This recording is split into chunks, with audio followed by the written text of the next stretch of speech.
Are you ready? ఒకటి, ఉద్యోగం లేని వారు ఏమనుకుంటారు? ఉద్యోగం లేని వారు ఏమనుకుంటారు? ఒకటి, నాతో పాటు చెప్పండి. ఉద్యోగం లేని వారు ఏమనుకుంటారు? ఇది ఒక్కొక్కళ్ళు చెప్తున్న సాక్ష్యం. ఆ సాక్ష్యాలు మీకు అందిస్తాను. ఉద్యోగం లేని వాళ్ళు ఏమనుకుంటారంటే, ఒక యవనస్తుడు అంటున్నాడు, అన్నయ్య బాగా చదివా, ఇదిగా సర్టిఫికెట్లు, ఇదిగా ఎన్ని డిగ్రీలే, కానీ ఆఫీసులకు వెళ్తానా, ఇంటర్వ్యూలు చుట్టూ తిరుగుతున్నా, అధికారుల చుట్టూ తిరుగుతున్నా, కానీ ఎంత మట్టికి ఉద్యోగం లేదు. నా జీవితం నాకే భారం అయిపోయింది. నా జీవితాన్ని వలన మా అమ్మా నాన్నకి ఏడుపు అయిపోయింది.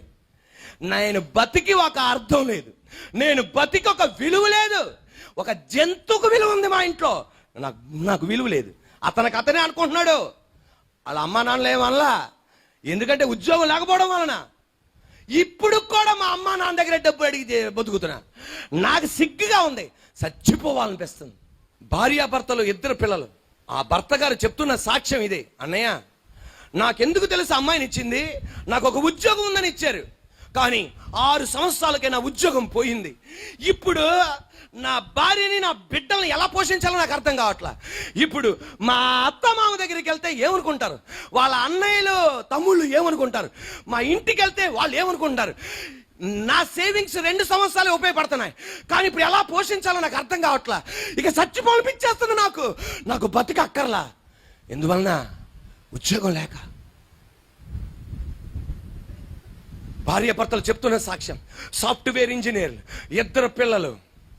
ఒక ఆయనకి 1,20,000 రూపాయలు, ఇంకొక అతనికి ఆ భార్యకి 1,50,000 రూపాయలు, 2,70,000 రూపాయలు ప్రతి నెల డ్రా చేస్తున్నారు. వస్తుంది కదా అనుకొని చెప్పి ఒక మంచి కారు లోన్లో తీసుకున్నారు. వస్తుంది కదా డబ్బులు అని చెప్పి 3 బెడ్ అపార్ట్మెంట్ తీసుకున్నారు. బాగానే ఒక 6 నెలలు కట్టారు. ఈ ఎకనామిక్ రెసెషన్ ద్వారా, ఆర్థికంగా సంక్షోభం జరగడం వలన ఒకేసారి 2 ఉద్యోగం పోయింది. ఏం చేయాలి అర్థం కాల. మా కారు లాక్కని వెళ్ళిపోయారు. అపార్ట్మెంట్ నుండి బయటకు వచ్చాం, మళ్ళా 2 వీలర్లో తిరుగుతున్నా.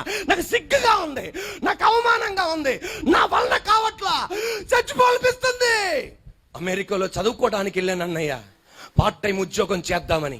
కానీ అక్కడికి వెళ్తే ఆ రాష్ట్రపతి మారాడు, నన్ను ఇప్పుడు పంపించేశాడు. 10 లక్షల రూపాయల అప్పులు చేసి మా అమ్మ నన్ను పంపించారు.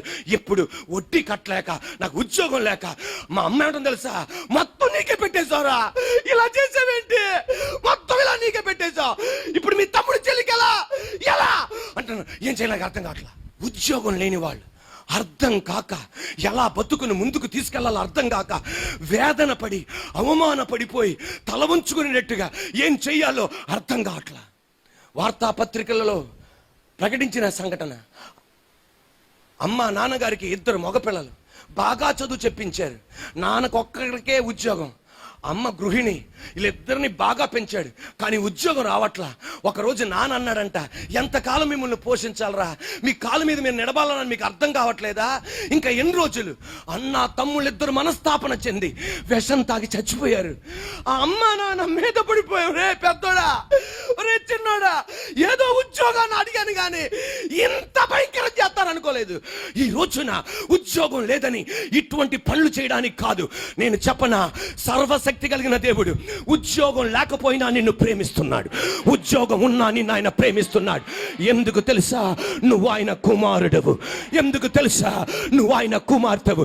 ఆకాశ పక్షులను చూడండి, అవి విత్తవు, కోయవు, వాటికి గరిసెలేదు, వాటికి కొట్టు లేదు, నేను వాటిని పోషిస్తున్నా. మీరు వాటి కంటే బాహుశ్రేష్ఠులు కాదా? 1 కాసుకి 2 పిచ్చుకలు అమ్ముతున్నారు, 2 కాసుకి 4 పిచ్చుకలు అమ్మాలి, కానీ 5 పిచ్చుకలు అమ్ముతున్నారు. ఒకటి ఫ్రీగా ఇచ్చేస్తున్నారు, ఆఫర్గా ఇస్తున్నారు. ఆఫర్గా ఇచ్చింది కూడా నాకు తెలవకుండా కిందకి పడదు, నాకు తెలవకుండా చావదు. అలాగైతే మీ తలలో వెంట్రుక కూడా నాకు తెలవకుండా కిందకి పడదు. ఈ రోజున ఉద్యోగం లేదని నువ్వు అవమానపడుతున్నావని, నీకు ఏమీ లేదని నా దేవునికి తెలుసు. నిన్ను ఎలా పోషించాలో ఆయనకి తెలుసు. నీ దగ్గర డబ్బు ఎలా ఇవ్వాలో ఆయనకి తెలుసు, నీ కుటుంబాన్ని ఎలా నడిపించాలో ఆయనకి తెలుసు, నీకు వస్త్రాలు ఎలా ఇవ్వాలో తెలుసు.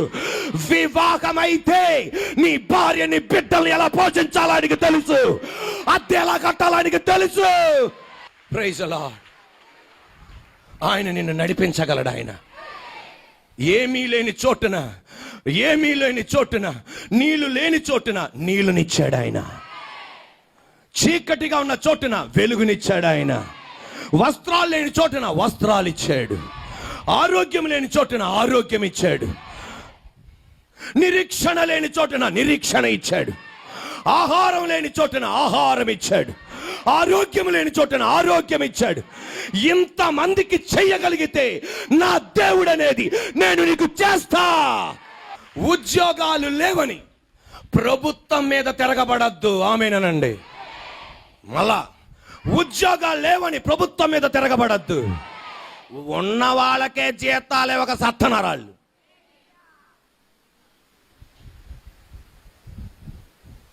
ఉద్యోగాలు లేవని ఎంపీల మీద, ఎమ్మెల్యేల మీద, కలెక్టర్ల ఆఫీసుల ముందల, ఎస్పీల ముంద ఆఫీస్ ఎదుట నిలబడద్దు. నిన్ను పోషించగలిగిన ఒక ఆయన ఉన్నాడు. ఈ అన్ఎంప్లాయిడ్ని తన రక్తముతో కొట్టేసేసి ఎంప్లాయిడ్ అని చెప్పగలిగిన సమర్థుడు ఆయన. ఇస్సాకు గెరారు ప్రాంతములో అక్కడ ఉన్న వాళ్ళందరూ కరువు అనుభవిస్తుండగా, వాళ్ళు విత్తిన పంట చూడలేనప్పుడు ఇస్సాకు దేవుని వైపు తిరిగి విత్తనాలు విత్తగా 100 రెట్ల పంటను చూసినప్పుడు, తోటి వారికి ఉద్యోగాలు లేకుండా ఉన్నప్పుడు, దేవుని నమ్ముకున్న నీకు ఈ రోజున ఒక దీవెన విడుదల చేస్తున్నాను. నీకు ఉద్యోగం అనుగ్రహింపబడును గాక.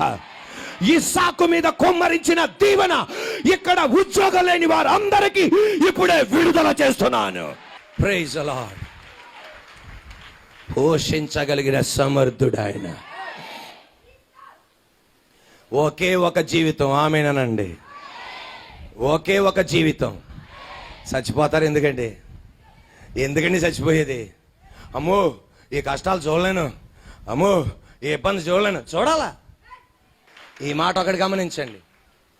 ఈ లోకములో నువ్వు అకస్మాత్తుగా జన్మించలేదు.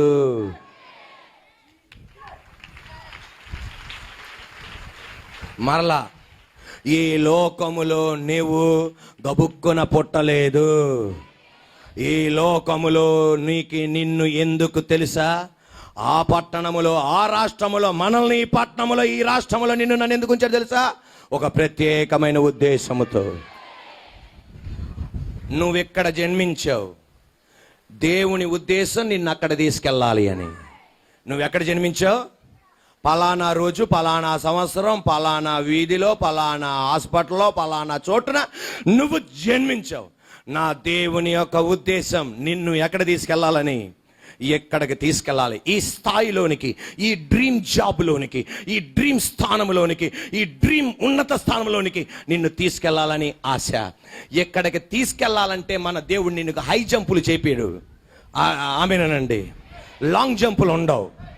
నిన్ను తీసుకెళ్తాడు.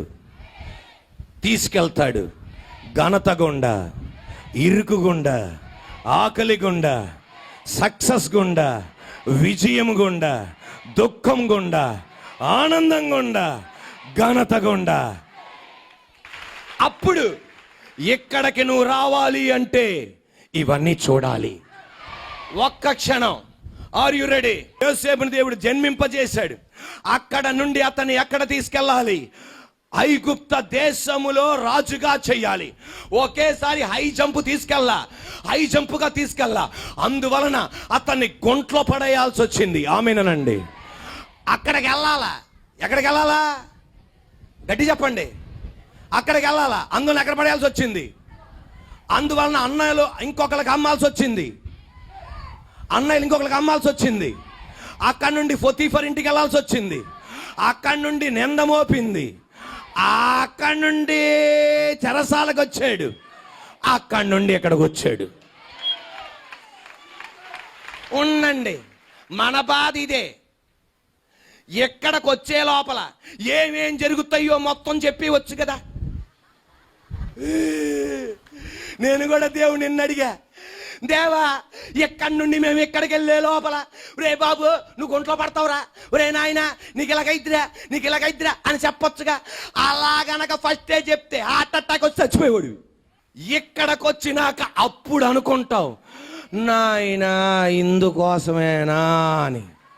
ఈ పగటి వేళ నీ పట్ల దేవునికి ఒక ఉద్దేశం ఉంది. ఇప్పుడు నువ్వు ఆకలి కొంటున్నావే, ఆమెనండి. ఆర్థిక ఇబ్బంది పడుతున్నావే, ఏ సమస్యలు గుండా వెళ్తున్నావే, అవమానం గుండా వెళ్తున్నావే, అన్ని ఆలస్యంగా జరుగుతున్నాయే. దేవునికి ఒక ఉద్దేశం ఉంది. నిన్ను కొట్టుకుంటూ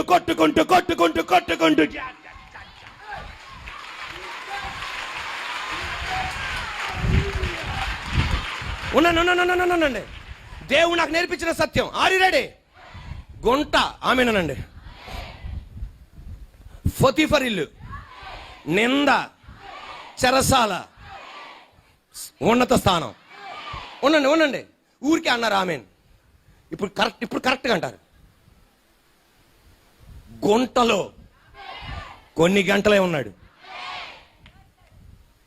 పొతీఫర్ ఇంట్లో కొన్ని నెలలే ఉన్నాడు, నింద కొన్ని సంవత్సరాలే, చెరసాల కొన్ని సంవత్సరాలే, సింహాసనం. ఓ హల్లెలూయా. నువ్వు పడే కరువు కొన్ని రోజులే, నువ్వు పడే కన్నీరు కొన్ని రోజులే, నువ్వు పడే ఆర్థిక ఇబ్బంది కొన్ని రోజులే, నువ్వు పడే పస్తులు కొన్ని రోజులే. నీకిచ్చే ఘనత ఈ పగటి వేళ చావొద్దు. ఒక ఉద్దేశం నీ పట్ల ఉంది, దేవునికి ఒక నిర్ణయం నీ పట్ల ఉంది. నువ్వు నిలబడు, నిన్ను నా దేవుడు ఆ స్థానానికి తీసుకెళ్తాడు.